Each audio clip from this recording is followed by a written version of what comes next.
네, 미국 증시 분위기를 생생하게 전해드리는 이항영의 월가이드 시간으로 이어갑니다. 저희 오늘도 MTN 이항영 전문위원님과 함께합니다. 안녕하세요. 네, 안녕하세요.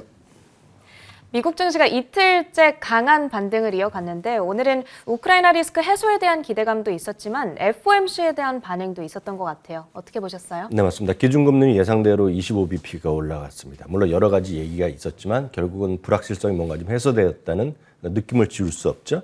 거기다가 앞서 잠시 얘기하셨던 대로 러시아와 우크라이나가 뭐 사체 협상했나요? 그러면서 결국은 러시아 외무장관이 뭔가 지금 진전이 있다는 것을 발표했거든요. 얘기를 했거든요. 그런 것들이 오히려 시장에 좀 호재로 좀 반영되면서 주가가 어제도 한 2.9% 나스닥이 올랐는데요. 오늘도 거의 4%가 올라가면서 주가 이틀 연속 강한 반등을 이어졌습니다. 혹시라도 엊그저께 주가 지금 너무 어렵다면서 일단 정리하셨던 분들이 속이 상할 수밖에 없거든요. 네. 그만큼 시장에서의 어떤 뭔가 좀 진중하게 좀 기다리는 것이 여전히 필요하다는 것을 다시 한번 확인해 주는 그런 부분이 되겠습니다. 오늘은 가장 중요한 것이 거의 뭐 한두 달째 올해 들어서 가장 큰 이슈가 됐던 것이 이벤트가 있었죠.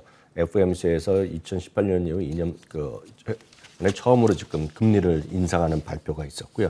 딱 그 시점 더불어서 주가 좀 발표 시점이 좀 내려가던 듯하다가 결국 기자회견을 시작하는 시점에서 주가가 급 반등하는 모습을 보면서 오늘 종가가 오늘의 하루에 제일 높은 주가까지 올라간 채 일단 마감됐습니다. 섹터별로 보면은요, 기술주라든가 이미소비재, 커뮤니케이션 서비스, 금융 등 9개 섹터가 올랐습니다. 특히 기술주는 어저께에 이어서 가장 많이 올라간 섹터가 되겠고요. 어제에 이어서 에너지주는 오늘도 하락하는 모습이 되겠습니다. 상품 관련이라든가 금융시장의 흐름부터 잠깐 먼저 보겠는데요. 10년물 금리 2년 만에 최고 수준까지 올라가면서 2.17%까지 올라갔습니다. 미국 달러는 이틀째 진정되는 모습입니다. 이것은 어찌되었건 글로벌 긴장 관계, 즉 러시아 우크라이나 사태가 약간은 뭔가 좀 희망의 빛을 보는 뉴스가 나오는 거죠. 이런 것이 오히려 미국 달러 좀 이틀째 좀 진정되는 모습, 뭐 그렇게 크게 떨어진 건 아닙니다.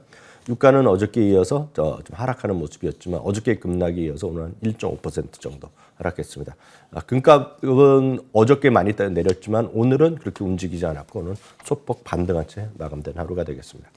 네, 아무래도 중요한 이벤트였던 만큼 FOMC에 대해서 조금 더 자세하게 분석을 해봐야 될 것 같은데요. 일단 총평을 하자면 사실 겉으로 보기에는 상당히 매파적인 그런 스탠스기는 했거든요. 그런데도 시장이 이렇게 강하게 반등한 이유가 있을까요? 네, 맞습니다. 분명히 매파적인 것은 분명히 맞죠. 다만 이제 불안불안하고 이런저런 얘기를 하던 사람들을 입장에서 보면 뭐 일단은 점도표란 것이 나오고 연준의 의장이 최고 결정권자가 정확한 자신의 의견, 시각을 보여줬다는 것 자체는 불확실성을 해소했다는 측면에서 어떤 긍정적인 신호로 받아들여졌다고 보면 되겠습니다. 기준금리와 대차대조표 이슈가 가장 큽니다. 기준금리는 이제 결정적으로 오늘부터 올라가기 시작했고요. 이 그림은 하얀색이 기준금리의 1980년대 이후가 되겠고요. 파란색으로 위에 보이는 것이 이제 이슈가 되고 있는 대차대조표입니다. 오늘 이제 질의응답 과정에서 이번 5월에 있을 FOMC에서 최종 결정을 하겠다 얘기했습니다. 그래서 그 다음부터 바로 지금 9조 달러에 이르는 대차대조표, 즉 이것이 팬데믹을 지나면서 2배나 늘어난 거거든요. 그러니까 네. 이거에 대한 축소에 대한 구체적인 얘기를 결정된다니까요. 그 이후에 바로 이제 축소 과정으로 들어갈 수 있겠죠. 연말 기준금리는 1.9%의 컨센서스로 보여줬습니다. 이것은 앞선 코너에서 보셨겠지만 점도표라는 과정을 통해서 확인되는 거거든요. 그러니까 연준에 거기에 그 점을 찍는 사람들이 모여서 금년, 내년, 후년까지의 자기가 생각하는 정책 금리를 목표치를 제시하는 것인데요. 이걸 보면 이제 올해 말에는 1.9%라는 컨센서스를 갖고 있다는 것입니다. 그러면 또 대충 6번 정도가 더 올라가는 거죠. 그러니까 이번을 지나갔을 때 앞으로 있는 연준 회의에서 매번 올린다는 얘기가 되겠고요. 내년에 3번 더 추가 금리 인상이 있을 것이라는 걸 얘기를 하고 있습니다. 그렇기 때문에 올해부터 내년까지 하면 총 10번의 금리 인상이 지금 점도표상에서 해석된다라고 이해하시면 되겠습니다. 인플레이션은 그리고 이제 궁금한 것이 이제 다양한 질문 응답 통해서 나오는 건데요. 두세 가지 핵심적인 키워드만 이해하시면 될 것 같습니다. 인플레이션은 금년 중반까지 계속 이어질 가능성이 크다라는 얘기하겠고요. 많은 분들이 50bp, 지금 0.50%의 금리 인상 가능성을 또 질문이 나왔는데 이런 얘기를 했습니다. 필요하면 더 적극적으로 할 수 있다라는 정도의 원론적인 얘기가 나왔다라고 이해하시면 좋겠습니다. 많은 분들이 궁금하신 건 그다음에 이제 주식 시장의 영향일 텐데요. 이건 통계를 말씀드릴 수밖에 없습니다. 1946년 이후에요. 첫 번째 금리 인상 이후 6개월 동안은 1% 정도 올라갔고요. 18개월 동안에 보면 10.3%가 올라갔는데요. 이런 수치보다는 결국은 꾸준하게 계속 올라왔다는 것이 팩트가 되겠고요. 물론 이제 금리가 내려가기 시작했을 때보다는 조금 더디겠지만 꾸준하게 주가가 올라왔다는 건 사실이 되겠고요. 특히 1990년대 이후에는 훨씬 더 상승률이 컸다는 것도 기억하시면 좋겠습니다. 네, 사실 우리가 진짜 궁금한 이야기는 이 파월 의장의 연설 이후에 질의응답 과정에서 나오기도 하는데 이 질의응답에서 나왔던 핵심적인 포인트들만 또 정리해 드렸으니까 참고해 보시면 되겠고요. 그 다음으로 주요 종목들 흐름은 어땠는지 보겠습니다. 대부분 강했죠. 네, 주요 종목들이 대부분 올랐습니다. 어제도 IT 빅테크들이 3에서 5% 정도 올랐는데요. 오늘도 그보다는 약간 빅테크는 그보다는 적었지만 그래도 오늘도 상승세를 이어갔습니다. 애플은 2.9%가 올라갔는데요. 애플은 이번 주에 하나가 이슈가 있었죠. 중국에서 갑자기 선전 지역이라 하나요? 선전 지역에서 공장이 가동이 중단된 거 아닙니까? 락다운 됐는데 오늘 그 속보에 따르면 선전 지역에서의 그 공장이 다시 가동 중이라고 지금 발표를 했다는 걸 참고하시면 좋겠습니다. 여하튼 2.9% 올라갔고요. 마이크로소프트도 2.5% 올라갔습니다. 알파벳도 3% 정도 올라가는 모습이었고요. 아마존은 거의 4%가 올라갔습니다. 앞서 애플은 이제 공장 가동이 재개된 거로 알려지고 있는데요.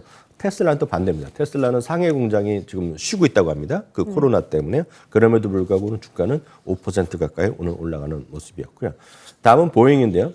보잉은 베어드에서 강력 매수 종목으로 편입시켰습니다. 보잉은 아시는 분은 계시겠지만 737 맥스가 중국에 이제 다시 인도가 되기 시작한 것에 대한 기대감이 있는데요.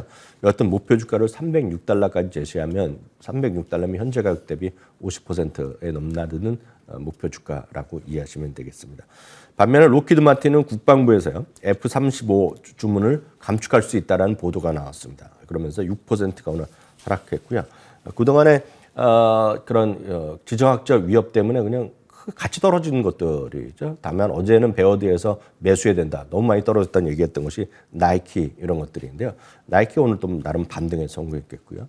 나이키뿐만 아니라 룰루레몬, 맥도날드 마찬가지입니다. 그냥 다 같이 빠졌던 것이 어제 오늘 이틀 동안 제법 큰 폭으로 반등을 했다라고 이해하시면 되겠습니다. 네, 전반적으로 시장 분위기를 타고 또 같이 오르는 종목들이 많이 있는 하루였고, 저도 그 장 마감 이후에 이 뉴스를 속보로 봤는데요. 드디어 6억 원 가량의 값에 주식이 등장을 했습니다.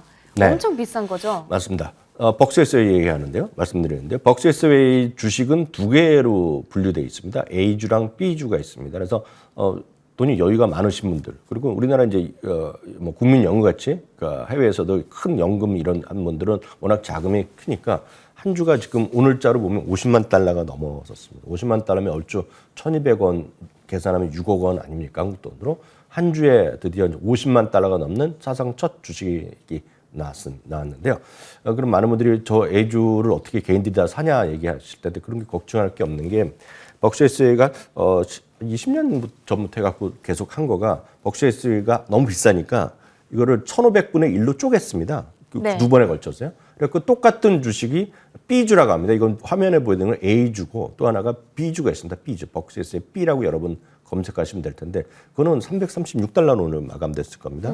그러니까 그것도 똑같습니다. 그러니까 다만 주주의 권리는 투표로 행사되는데 주주의 권리만 1,500분의 1이라는 거 이해하시면 될 겁니다. 똑같습니다. 그러니까 값어치도 똑같은데요. 다만 여러분들 주권을 행사할 때 뭐 행사할 일이 얼마나 있는지 모르겠으나 행사할 때 그 차이가 있을 뿐입니다. 하여튼 B주도 오늘 336달러로 최근 들어서 이렇게 시장이 어려운 가운데서도 지금 최근 들어서 4일 연속 사상 최고가를 기록하는 모습이 되겠고요. 늘 말씀드리지만 벅스에스웨이는 애플이 한 반 들어있겠고요. 그만큼 은행주나 이런 것들이 많이 들어가 있고 산업재, 초재 조금씩 들어가 있는데 가장 포트폴리오가 잘 돼 있는 그런 주식임에 틀림없다라고 이해하시면 되겠습니다. 네, 아무래도 오늘 애플과 비롯해서 또 금융주들도 강하게 오른 만큼 버크셔에스웨이도 크게 올랐는데 워렌 버핏의 힘이 여기서 또 다시 한번 이런 변동장 속에서 정말 증명이 되는 것 같습니다. 자, 오늘도 이렇게 미국장에서 있었던 주요 이슈들과 종목 소식까지 분석을 해드렸고요. MTN 이항영 전문위원님과 함께했습니다. 고맙습니다.